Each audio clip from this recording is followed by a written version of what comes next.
La Biblia. Le escribí las grandezas de mi ley y fueron tenidas por cosa extraña. Oseas 8:12.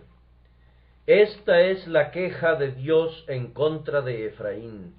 ¿No es una insignificante prueba de su bondad que él se incline para reprender a sus criaturas descarriadas? Es una grandiosa evidencia de su disposición llena de gracia que incline su cabeza para observar los asuntos de la tierra. Si él quisiera, podría envolverse con la noche como si fuese un vestido, podría poner las estrellas alrededor de su mano como si fueran un brazalete, y ceñir los soles alrededor de su frente como una diadema. Puede morar solo, lejos, muy por encima de este mundo, arriba en el séptimo cielo, y contemplar con calma y silenciosa indiferencia todas las actividades de las criaturas. Podría hacer como Júpiter, que según creían los paganos, se sentaba en perpetuo silencio, haciendo señas a veces con su terrible cabeza, para hacer que las parcas hicieran lo que le placiera, pero ignorando las cosas pequeñas de esta tierra, y considerándolas indignas de llamar su atención, absorto en su propio ser, absorto en sí mismo, viviendo solo y apartado. Y yo, como una de sus criaturas, podría ascender a la cumbre de una montaña y mirar a las estrellas silenciosas y decirles: ustedes son los ojos de Dios, pero ustedes no me miran a mí.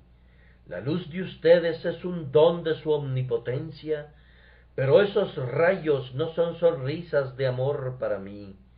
Dios, el poderoso Creador, me ha olvidado. Soy una gota despreciable en el océano de la creación, una hoja seca en el bosque de los seres vivientes, un átomo en la montaña de la existencia. Él no me conoce. Estoy solo, solo. Pero no es así, amados. Nuestro Dios es de un orden diferente. Él nos observa a cada uno de nosotros. No existe ni un gorrión ni un gusano que no se encuentre en sus decretos. No hay una persona sobre la que no se posen sus ojos. Nuestros actos más secretos les son conocidos. Cualquier cosa que hagamos, que soportemos o que suframos, el ojo de Dios siempre descansa sobre nosotros y su sonrisa nos cubre, pues somos su pueblo, o su enojo nos envuelve, pues nos hemos apartado de él. Oh, Dios es 10,000 veces misericordioso, pues contemplando a la raza del hombre, no la arranca de la existencia con una sonrisa. Vemos por nuestro texto que Dios se interesa por el hombre, por cuanto dice a Efraín: le escribí las grandezas de mi ley, y fueron tenidas por cosa extraña. Pero vean cómo, cuando observa el pecado del hombre, no lo destroza ni lo rechaza a puntapiés, ni tampoco lo sacude por el cuello sobre el golfo del infierno hasta hacer tambalear su cerebro por el terror, para finalmente arrojarle en él para siempre. Por el contrario, Dios desciende del cielo para argumentar con sus criaturas, discute con ellas, se rebaja, por así decirlo, al mismo nivel del pecador, le expone sus quejas y define sus derechos. Oh Efraín, te he escrito las grandezas de mi ley, y fueron tenidas por cosa extraña. Vengo esta noche como enviado de Dios, amigos míos, para tratar con ustedes como embajador de Dios, para acusar de pecado a muchos de ustedes, para hacerles ver su condición con el poder del Espíritu, para convencerlos de pecado, de justicia y de un juicio venidero. El crimen del que los acuso es el pecado que leemos en este texto. Dios les ha escrito las grandezas de su ley y fueron tenidas por cosa extraña. Es precisamente sobre este bendito libro, la Biblia, que pretendo hablar el día de hoy. Aquí está mi texto, esta es palabra de Dios, aquí está el tema de mi sermón, un tema que demanda más elocuencia de la que poseo, un asunto sobre el que podrían hablar miles de oradores a la vez, un tema poderoso, amplio y un inagotable asunto que, aun consumiendo toda la elocuencia que hubiera hasta la eternidad, no quedaría agotado. Hoy tengo que decir tres cosas acerca de la Biblia, y las tres se encuentran en mi texto. Primero, su autor, le escribí. Segundo, sus temas, las grandezas de la ley de Dios. Y tercero, su tratamiento generalizado, fueron tenidas por la mayoría de los hombres por cosa extraña. Primero, entonces, en lo relativo a este libro, ¿quién es el autor? El texto nos dice que es Dios. Le escribí las grandezas de mi ley. Aquí está mi Biblia. ¿Quién la escribió? La abro y observo que se compone de una serie de tratados. Los primeros 5 libros fueron escritos por un hombre llamado Moisés. Paso las páginas y veo que hay otros escritores tales como David y Salomón. Aquí leo a Miqueas, luego a Amós, luego a Oseas. Prosigo hacia adelante y llego a las luminosas páginas del Nuevo Testamento y veo a Mateo, Marcos, Lucas y Juan, Pedro, Pablo, Santiago y otros. Pero cuando cierro el libro me pregunto, ¿quién es su autor? ¿Pueden estos hombres en conjunto atribuirse la paternidad de este libro? ¿Son ellos realmente los autores de este extenso volumen? ¿Se dividen entre todos ellos el honor? Nuestra santa religión responde, no. Este volumen es la escritura del Dios viviente. Cada letra fue escrita por un dedo todopoderoso. Cada palabra salió de los labios eternos. Cada frase fue dictada por el Espíritu Santo. Aunque Moisés fue usado para escribir sus historias con su ardiente pluma, Dios guió esa pluma. Puede ser que David tocara su arpa haciendo que dulces y melodiosos salmos brotasen de sus dedos, pero Dios movía sus manos sobre las cuerdas vivas de su arpa de oro. Puede ser que Salomón entonara cantares de amor o pronunciara palabras de sabiduría consumada, pero Dios dirigió sus labios e hizo elocuente al predicador. Si sigo al atronador Nahum cuando sus caballos aran las aguas, o a Habacuc cuando ve las tiendas de Cusán en aflicción, si leo a Malaquías cuando la tierra está ardiendo como un horno, si paso a la plácida página de Juan que nos habla del amor, o a los severos y fogosos capítulos de Pedro que habla del fuego que devora a los enemigos de Dios, o a Judas que lanza anatemas contra los adversarios de Dios, en todas partes veo que es Dios quien habla. Es la voz de Dios, no del hombre. Las palabras son las palabras de Dios, las palabras del Eterno, del Invisible, del Todopoderoso, del Jehová de esta tierra. Esta Biblia es la Biblia de Dios, y cuando la veo, me parece oír una voz que surge de ella diciendo: soy el libro de Dios, hombre, léeme. Soy la escritura de Dios, abre mis hojas, porque fueron escritas por Dios, léelas, porque Él es mi autor, y lo podrás ver visible y manifiesto en todas partes. Le escribí las grandezas de mi ley. ¿Cómo sabemos que Dios escribió este libro? No intentaré responder a esta pregunta. Podría hacerlo si quisiera, porque hay razones y argumentos suficientes, pero no pienso robarles su tiempo esta noche exponiendo esos argumentos a la consideración de ustedes. Pero no voy a hacer eso. Si quisiera, les podría decir que la grandeza del estilo está por encima de cualquier escritura mortal, y que todos los poetas que en el mundo han existido, con todas sus obras juntas, no podrían ofrecernos una poesía tan sublime, ni un lenguaje tan poderoso como los podemos encontrar en las Escrituras.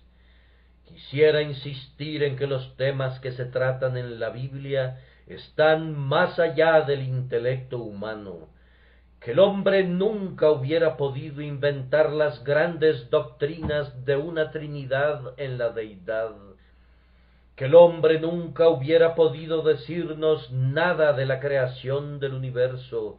Ningún ser humano hubiera podido ser el autor de la sublime idea de la providencia, que todas las cosas son ordenadas según la voluntad de un grandioso Ser Supremo, y que todas ellas obran conjuntamente para bien. Podría hablarles acerca de su honestidad, pues relatas las fallas de sus escritores, de su unidad, pues nunca se contradice, de su sencillez magistral, para que el más simple pueda leerla. Y podría mencionar 100 cosas más que podrían demostrar con claridad que el libro es de Dios, pero no he venido aquí para hacerlo.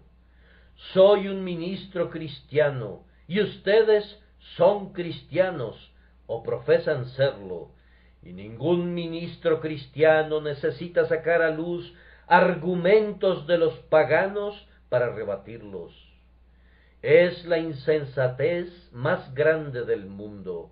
Los infieles, pobres criaturas, no conocen sus propios argumentos hasta que nosotros se los decimos, y ellos, juntándolos poco a poco, vuelven a arrojarlos como lanzas sin puntas contra el escudo de la verdad. Es una insensatez sacar estos tizones del fuego del infierno, aun si estamos bien preparados para apagarlos. Dejemos que los hombres del mundo aprendan el error por sí mismos. No seamos propagadores de sus falsedades.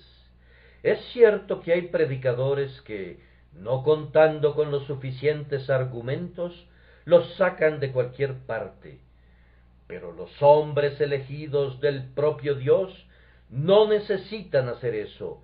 Ellos son enseñados por Dios, y Dios les suministra los temas, las palabras y el poder. Quizás haya alguien hoy que haya venido sin fe, un hombre racionalista, un libre pensador. Con ese hombre no voy a discutir.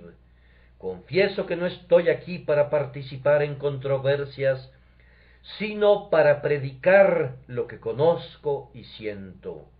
Pero yo también fui como ese hombre.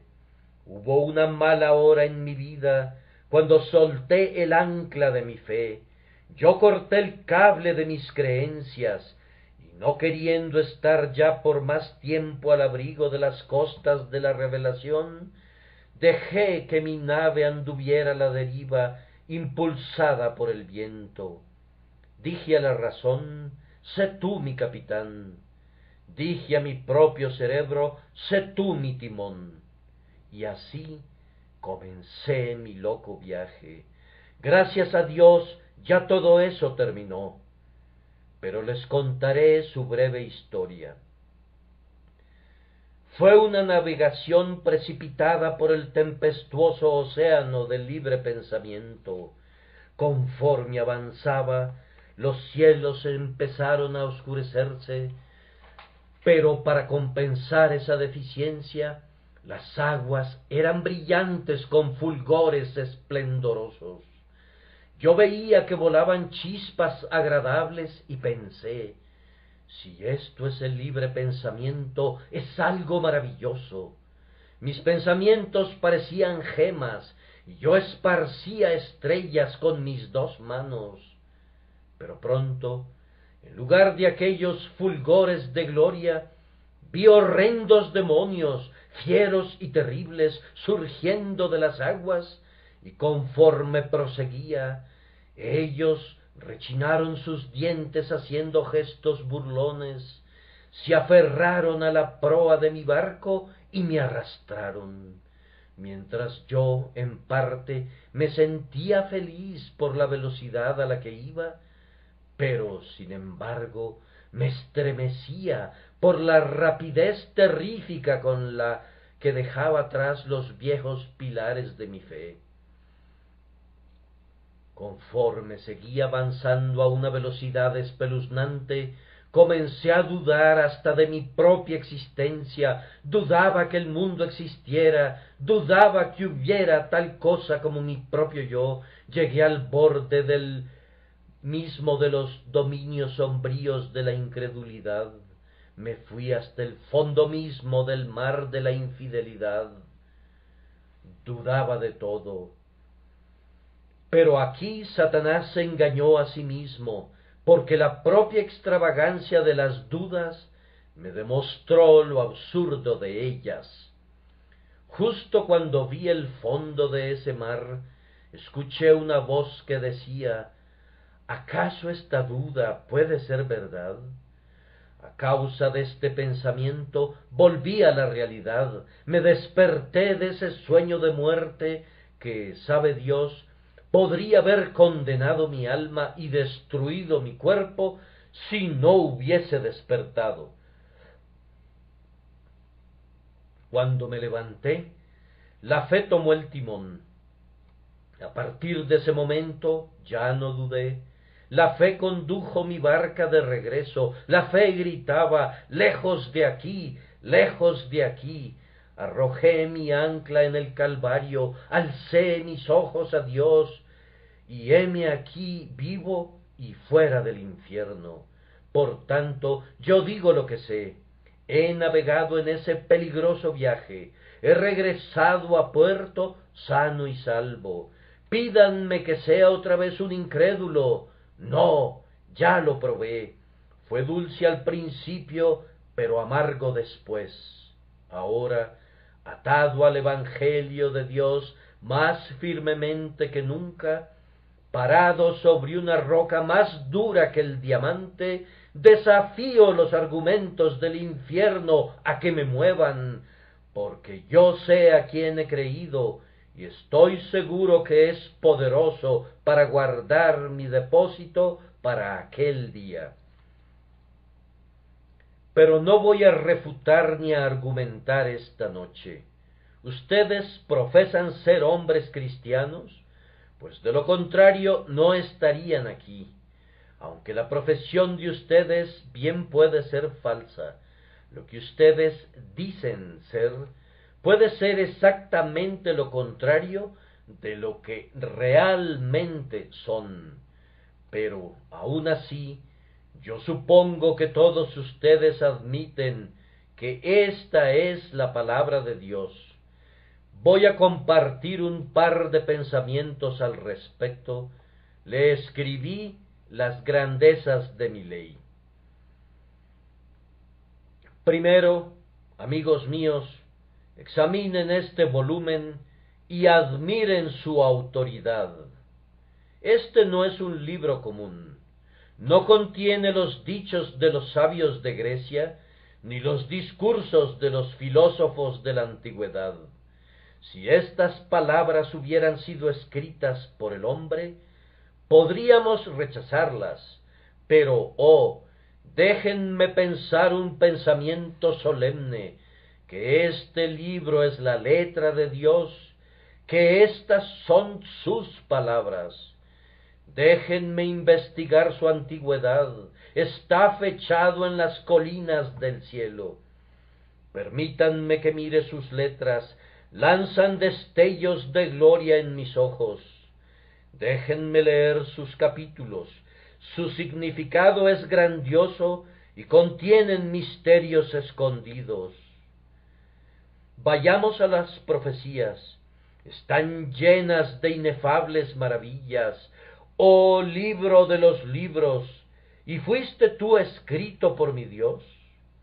Entonces me postro ante ti. Tú, libro de vasta autoridad, tú eres una proclamación del emperador del cielo. Lejos esté de mí ejercitar mi razón para contradecirte. Razón, tu función es considerar y averiguar lo que este volumen quiere decir y no establecer lo que debería decir.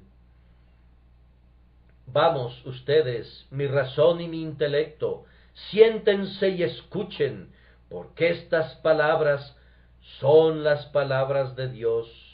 Me siento incapaz de extenderme en este pensamiento.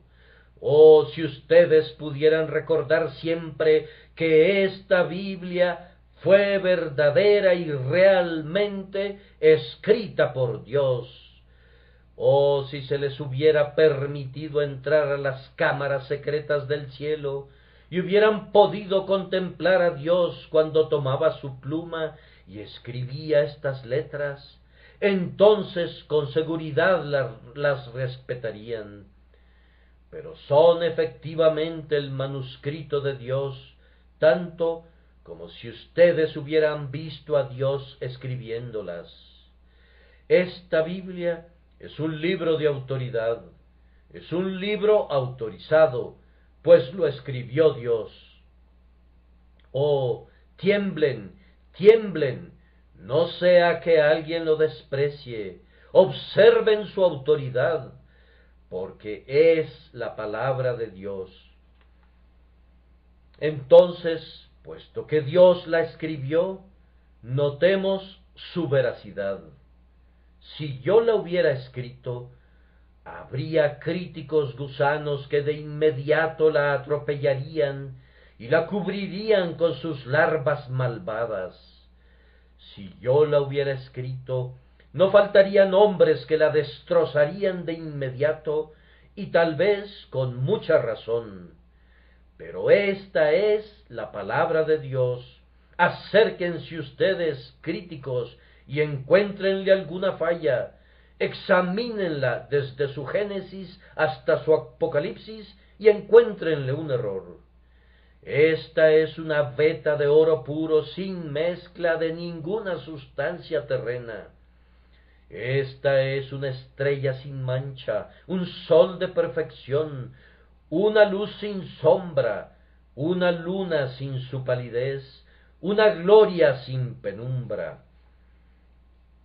Oh Biblia, no se puede decir de ningún otro libro que sea perfecto y puro, pero nosotros podemos declarar de ti que toda la sabiduría se encuentra encerrada en ti, y no hay ninguna partícula de insensatez.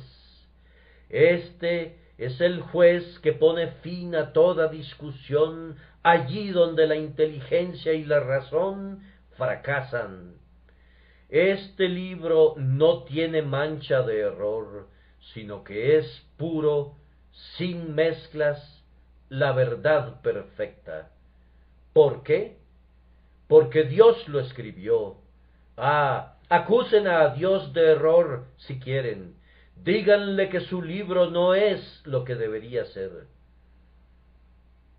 He oído de hombres llenos de orgullo y falsa modestia, a quienes les gustaría alterar la Biblia, y casi me ruborizo al decirlo, he oído a algunos ministros que han alterado la Biblia de Dios porque le tenían miedo.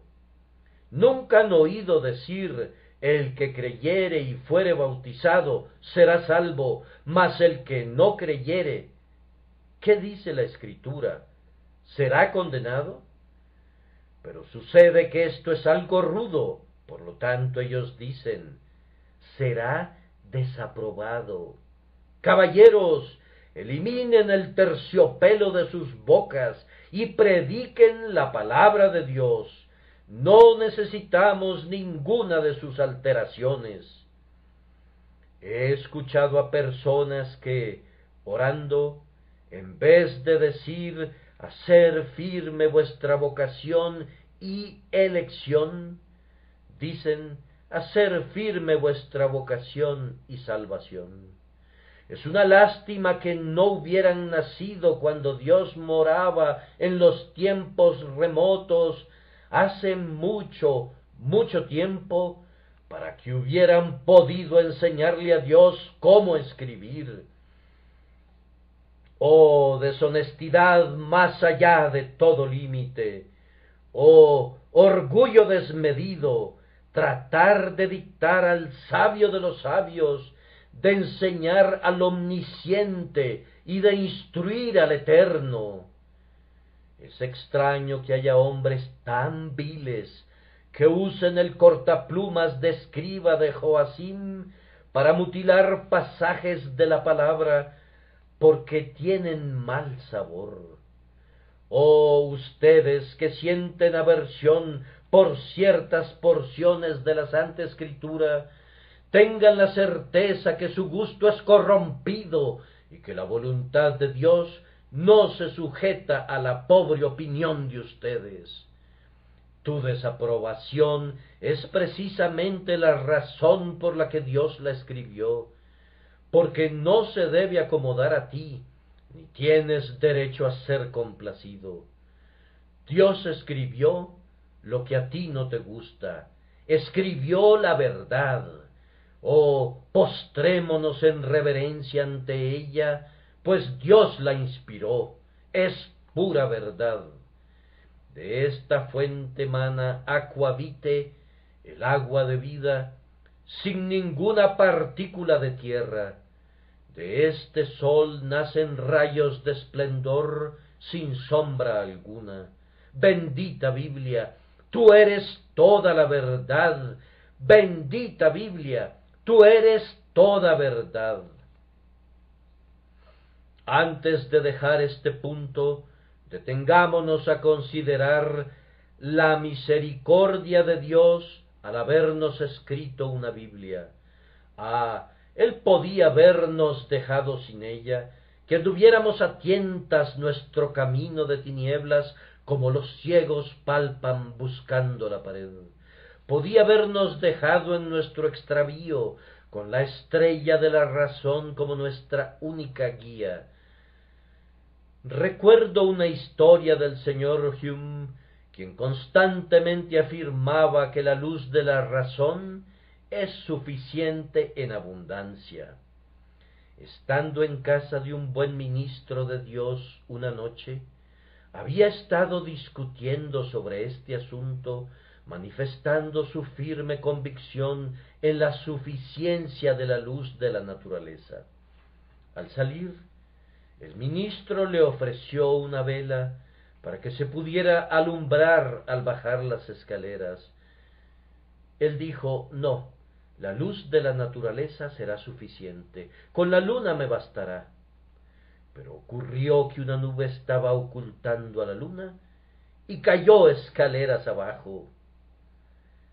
Dijo el ministro, a pesar de todo, hubiera sido mejor haber tenido alguna lucecita desde arriba, señor Hume.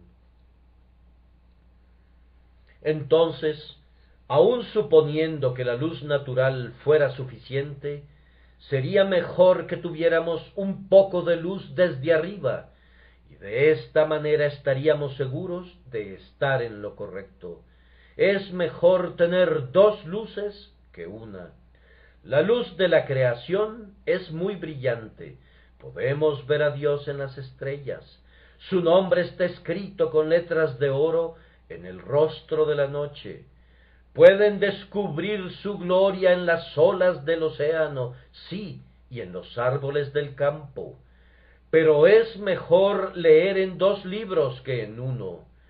Le encontrarán aquí más claramente revelado, porque Él mismo ha escrito este libro y nos ha dado la clave para entenderlo si ustedes tienen al Espíritu Santo. Amados hermanos, demos gracias a Dios por esta Biblia, amémosla y considerémosla más preciosa que el oro más fino. Una observación más antes de pasar al segundo punto. Si esta es la palabra de Dios, ¿qué será de algunos de ustedes que no la han leído durante todo el último mes? ¿Un mes, dice usted?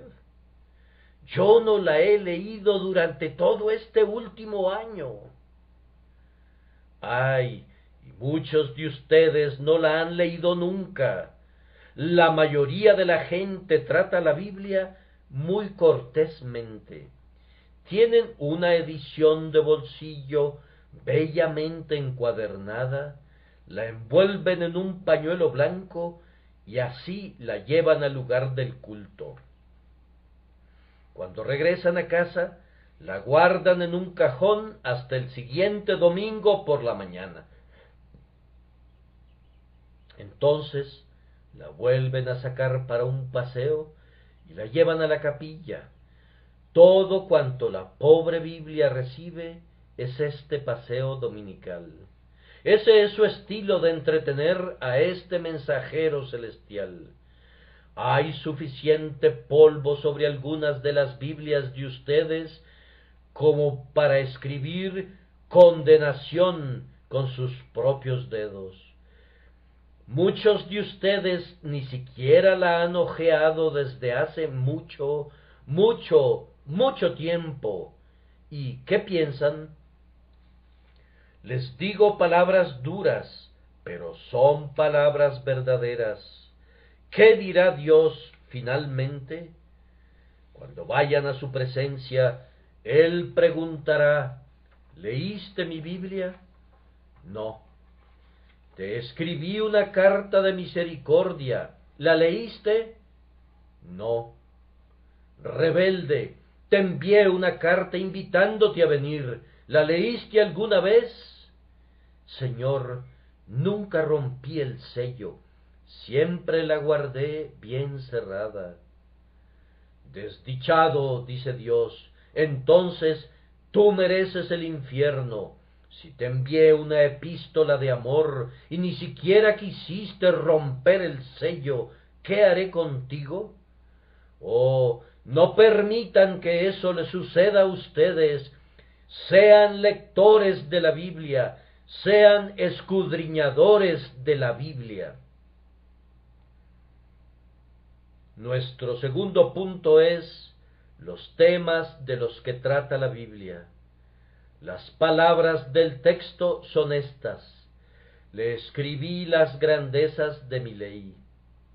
La Biblia habla de grandes cosas y solamente de grandes cosas.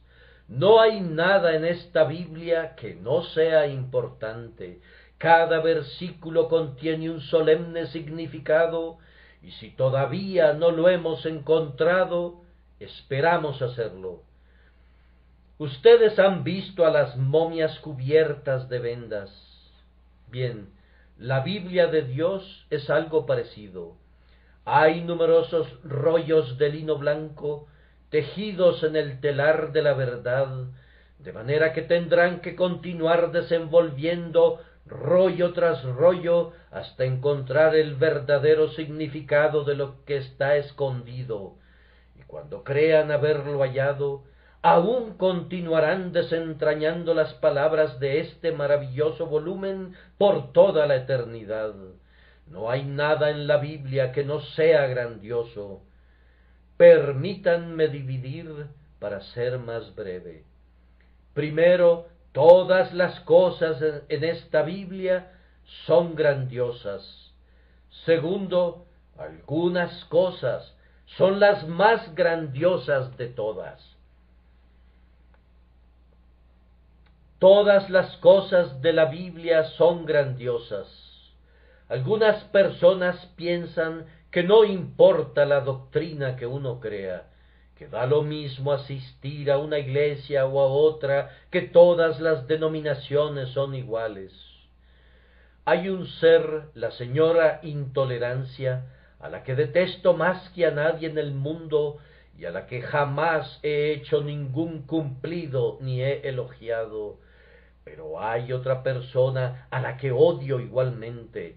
Se trata del señor Latitudinarismo, individuo bien conocido que ha descubierto que todos somos iguales.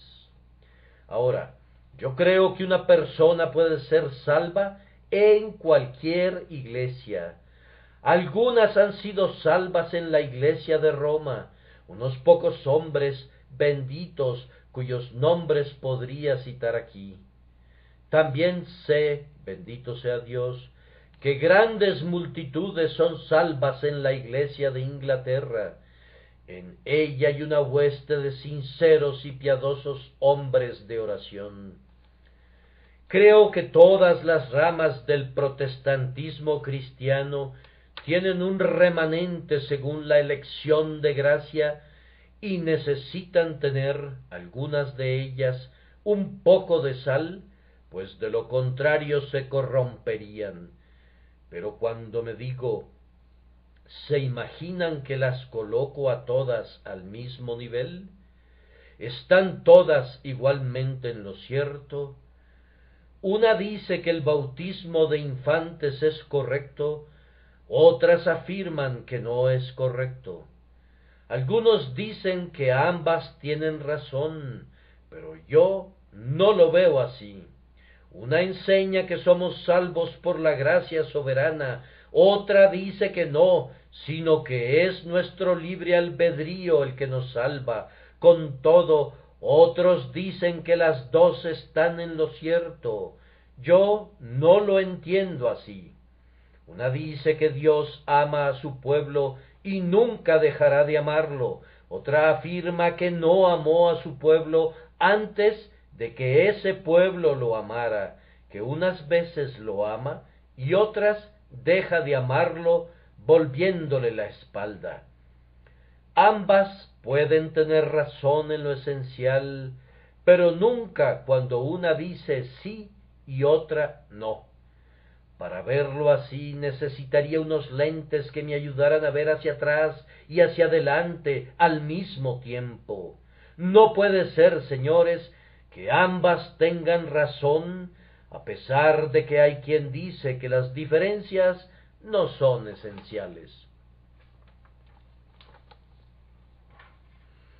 Este texto dice, le escribí las grandezas de mi ley.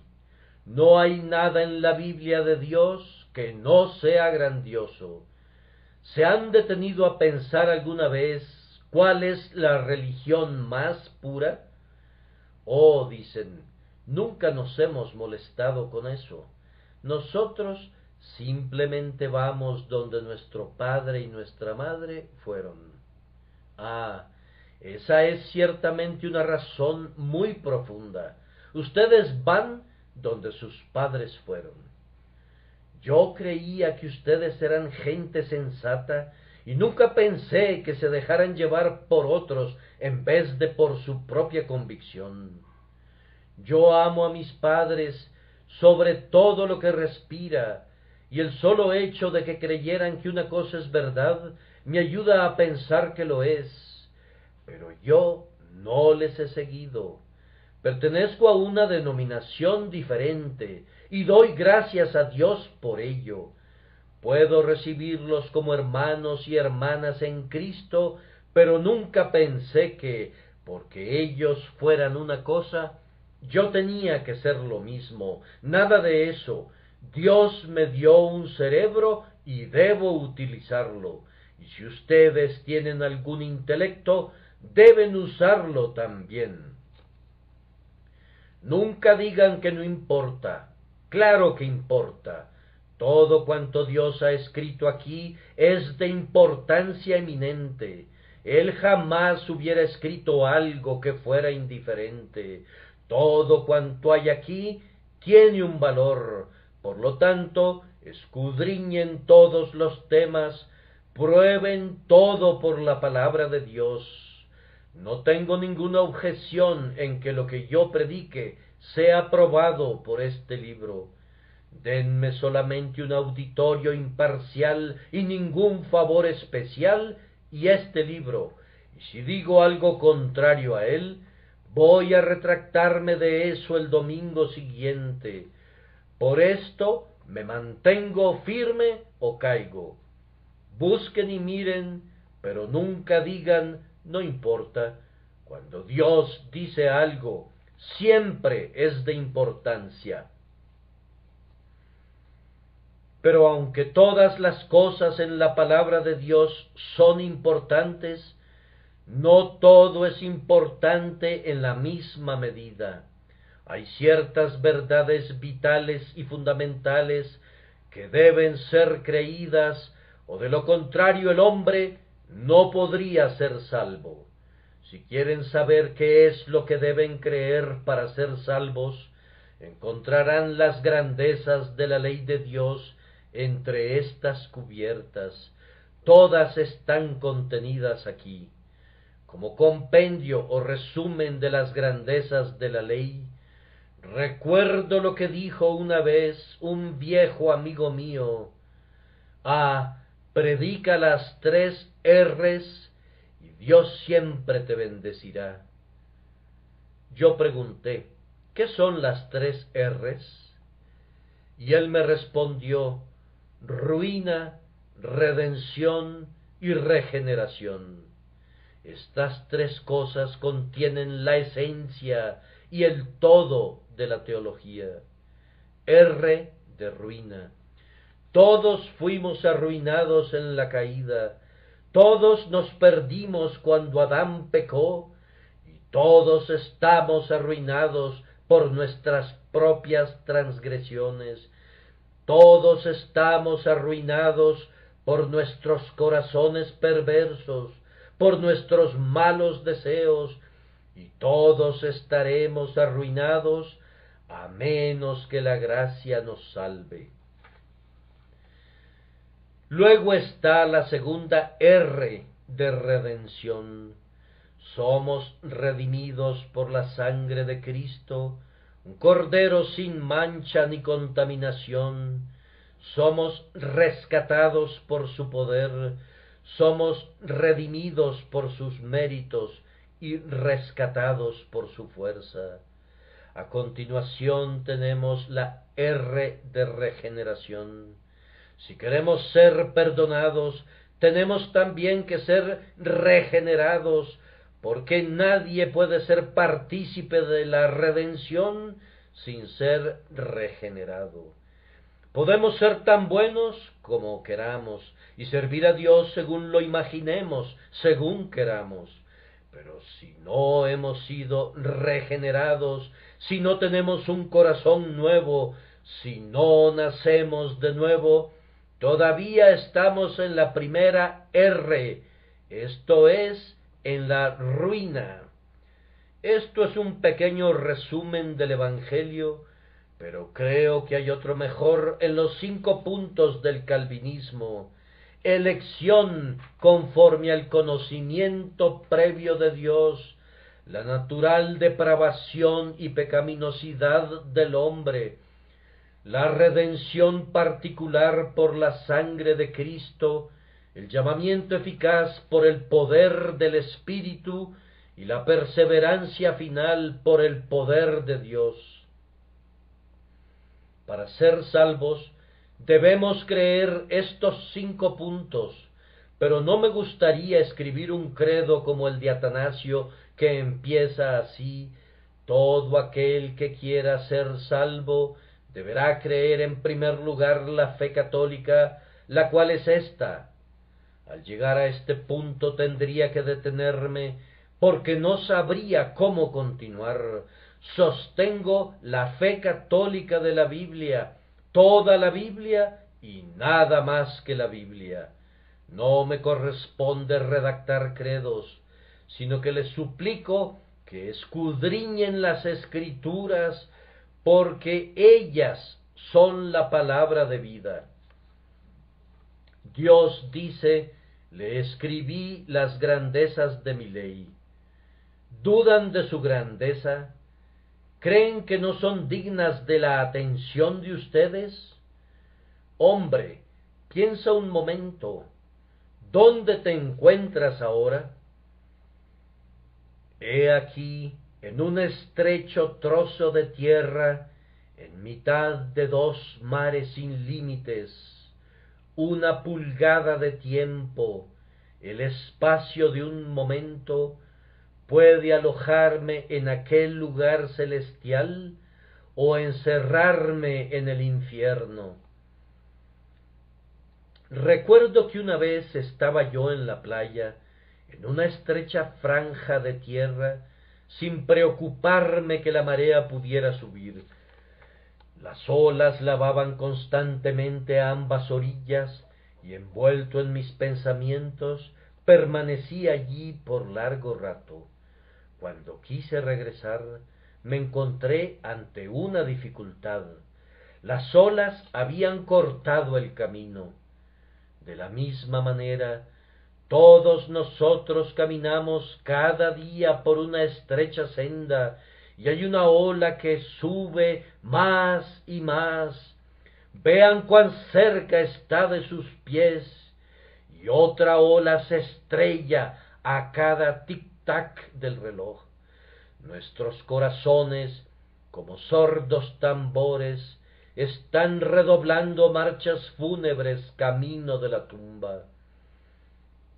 Cada momento que vivimos es un avance hacia la tumba, pero este libro me dice que, si soy convertido, cuando muera me recibirá un cielo de gozo y amor. Los ángeles me esperarán con sus brazos abiertos, y yo, llevado por las potentes alas de los querubines, sobrepasaré al rayo y me remontaré más allá de las estrellas al trono de Dios, para morar allí para siempre. Lejos de un mundo de pecado y dolor, moraré allí siempre con Dios. Oh, esto hace que mis ojos derramen lágrimas tibias, esto hace que mi corazón se vuelva demasiado grande para mi pecho, y mi cerebro gire ante el solo pensamiento de: Jerusalén, mi hogar feliz, tu nombre es siempre dulce para mí. Oh, esa dulce escena más allá de las nubes, dulces campos revestidos de verde vivo y ríos de delicia. ¿No son estas cosas grandiosas? Pero entonces, pobre alma no regenerada, la Biblia dice que si tú estás perdido para siempre. Te dice que si mueres sin Cristo, sin Dios, no hay esperanza para ti, que hay un lugar sin ningún rayo de esperanza, donde leerás grabado con letras de fuego: conocías tu deber, pero no lo cumpliste. Te dice que serás echado de su presencia con un: apartaos de mí. ¿Acaso no es grandioso todo eso? Sí, señores, tanto como el cielo es deseable, y el infierno aborrecible, el tiempo breve y la eternidad infinita, como el alma es preciosa, el dolor debe ser evitado y el cielo debe ser buscado, como Dios es eterno y como sus palabras son ciertas. Estas cosas son grandiosas, son cosas que ustedes deben escuchar. Nuestro último punto es el trato que la pobre Biblia recibe en este mundo. La Biblia está considerada como una cosa extraña. ¿Qué quiere decir que la Biblia sea considerada como una cosa extraña? En primer lugar, quiere decir que es completamente ajena a muchas personas porque nunca la leen. Recuerdo que en cierta ocasión yo estaba leyendo la sagrada historia de David y Goliat, y estaba una persona presente, bastante entrada en años, quien me dijo: Dios mío, qué historia tan interesante, ¿en qué libro está? También me viene a la memoria otra persona que, hablando conmigo en privado, yo le hablé acerca de su alma, y ella me dijo cuán profundo era su sentimiento, ya que tenía enormes deseos de servir al Señor, pero encontraba otra ley en sus miembros. Yo abrí la Biblia en Romanos y le leí: porque no hago el bien que quiero, sino el mal que no quiero, eso hago. ¿Está eso en la Biblia?, preguntó ella. Yo no sabía eso. No la culpé por su falta de interés en la Biblia hasta ese momento, pero me parecía difícil encontrar personas que no supieran absolutamente nada acerca de tal pasaje. Ah, ustedes saben más acerca de los libros de contabilidad de sus negocios que de la Biblia, más acerca de los diarios de sus vidas que de lo que Dios ha escrito. Muchos de ustedes pueden leer una novela de principio a fin. ¿Y qué provecho sacan de eso? Un bocado de pura espuma al haberla terminado. Pero no pueden leer la Biblia. Este manjar sólido, perdurable, sustancioso y que satisface, permanece sin ser probado, guardado en la alacena del abandono, mientras que todo cuanto escribe el hombre, el plato del día, es devorado con avidez. Le escribí las grandezas de mi ley y fueron tenidas por cosa extraña. Ustedes nunca la han leído. Tengo esa dura acusación contra ustedes. Tal vez ustedes responden que no debo culparlos por una cosa así, pero siempre pienso que más vale tener una peor opinión de ustedes que una opinión demasiado buena. Los culpo de esto. Ustedes no leen su Biblia. Algunos de ustedes nunca la han leído completa y su corazón les dice que lo que estoy diciendo es verdad. No son lectores de la Biblia. Ustedes afirman que tienen una Biblia en la casa. ¿Acaso pienso que son tan paganos que no tienen una Biblia en la casa? Pero, ¿cuándo fue la última vez que la leyeron? ¿Cómo saben que los lentes que perdieron hace 3 años no están en el mismo cajón que la Biblia? Muchos de ustedes no han leído ni una sola página desde hace mucho tiempo, y Dios podría decirles: le escribí las grandezas de mi ley, y fueron tenidas por cosa extraña. Hay otros que leen la Biblia, pero cuando la leen dicen que es terriblemente árida. Aquel joven que está allá Opina que es muy aburrida, esa es la palabra que usa.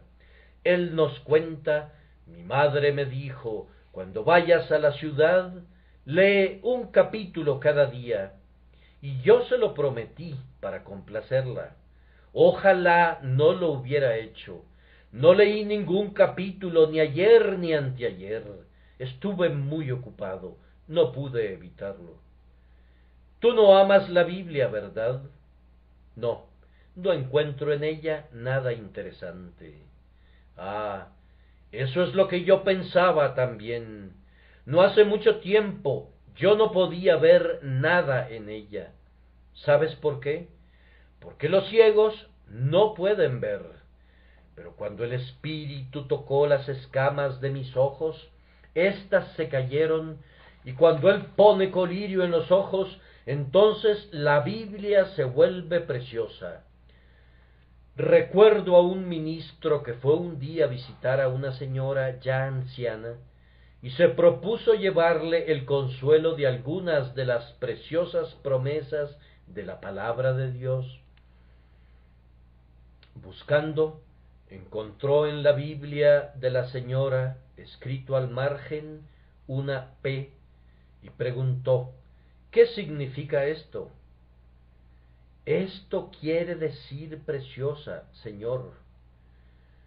Poco más adelante descubrió una P y una E escritas juntas, y le volvió a preguntar su significado, y ella le respondió, esto quiere decir probada y experimentada, porque yo la he probado y la he experimentado. Si ustedes han probado y experimentado la palabra de Dios, si es preciosa para sus almas, entonces ustedes son cristianos. Pero esas personas que desprecian la Biblia no tienen parte ni suerte en este asunto. Si les parece árida, ustedes estarán áridos al fin en el infierno. Si no la estiman como algo mejor que su alimento diario necesario, no hay ninguna esperanza para ustedes, porque carecen de la evidencia más grande de su cristianismo. Pero lo peor está por venir. Hay personas que odian la Biblia y también la desprecian. ¿Acaso tenemos algunas de esas personas aquí? Algunos se habrán dicho, vayamos y oigamos lo que tiene que decirnos ese joven predicador. Pues bien, esto es lo que tiene que decirles. Mirad, oh menospreciadores, y asombraos y desapareced. Esto es lo que tiene que decirles, los malos serán trasladados al Seol, todas las gentes que se olvidan de Dios. Y también tiene que decirles esto, en los postreros días vendrán burladores, andando según sus propias concupiscencias. Pero aún más les dice hoy que si quieren ser salvos, deben encontrar la salvación aquí. Por lo tanto, no menosprecien la Biblia, escudriñenla, léanla, vengan a ella. Ten la seguridad, oh burlador, que tus carcajadas no pueden alterar la verdad, ni tus burlas te pueden librar de la condenación inevitable. Aunque en tu dureza hicieras un pacto con la muerte y firmaras un tratado con el infierno, aun así la veloz justicia te alcanzará y la poderosa venganza te derribará. En vano te burlas y te mofas, pues las verdades eternas son más poderosas que todos tus sofismas. Tus ingeniosos dichos no pueden alterar la verdad divina de una sola palabra de este volumen de revelación. ¿O por qué altercan con su mejor amigo y maltratan a su único refugio? Aún hay esperanza para el burlador, esperanza en las venas del Salvador, esperanza en la misericordia del Padre, esperanza en la obra omnipotente del Espíritu Santo.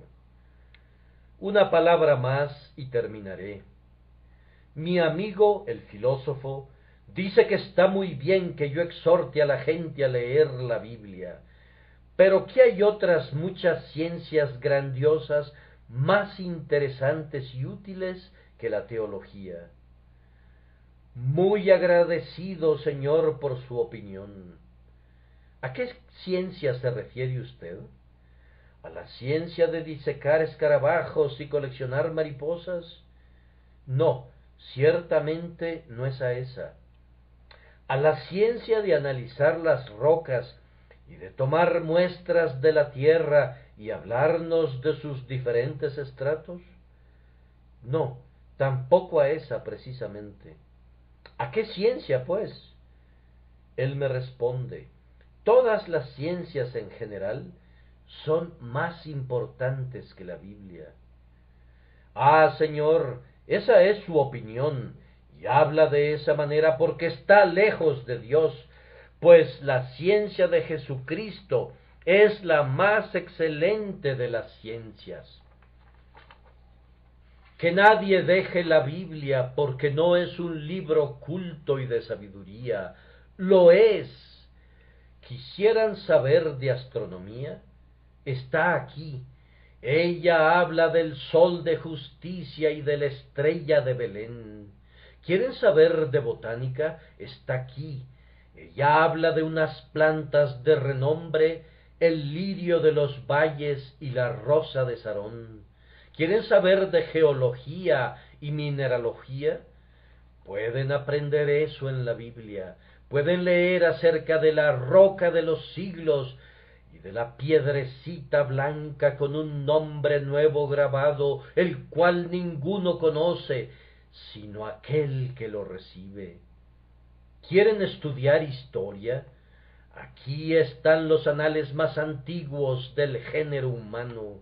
Cualquiera que sea la ciencia de que se trate, vengan y búsquenla en este libro. Esa ciencia está aquí. Vengan y beban de esta hermosa fuente del conocimiento y de la sabiduría, y descubrirán que serán hechos sabios para salvación. Sabios e ignorantes, niños y hombres, caballeros de cabellos blancos, jóvenes y muchachas, a ustedes les hablo, les pido y les suplico, respeten la Biblia y escudriñenla, porque a ustedes les parece que en ella tienen la vida eterna, y ella es la que da testimonio de Cristo. He terminado. Vayamos a casa y pongamos en práctica cuanto hemos oído. Conozco a una señora que, cuando se le preguntó sobre lo que recordaba del sermón del pastor, dijo, no recuerdo nada del mismo. Tenía que ver con pesas falsas y medidas fraudulentas, y yo no recordé nada excepto que cuando llegué a casa tenía que quemar mis medidas de grano. Así que si recuerdan cuando lleguen a sus casas quemar sus medidas, si recuerden cuando llegan a sus casas leer la Biblia, yo habré dicho lo suficiente. Quiera Dios, en su infinita misericordia, cuando lean la Biblia, poner en sus almas los rayos iluminadores del sol de justicia, por la obra del siempre adorable Espíritu. De este modo, todo cuanto lean será de provecho y para salvación. Podemos decir de la Biblia que es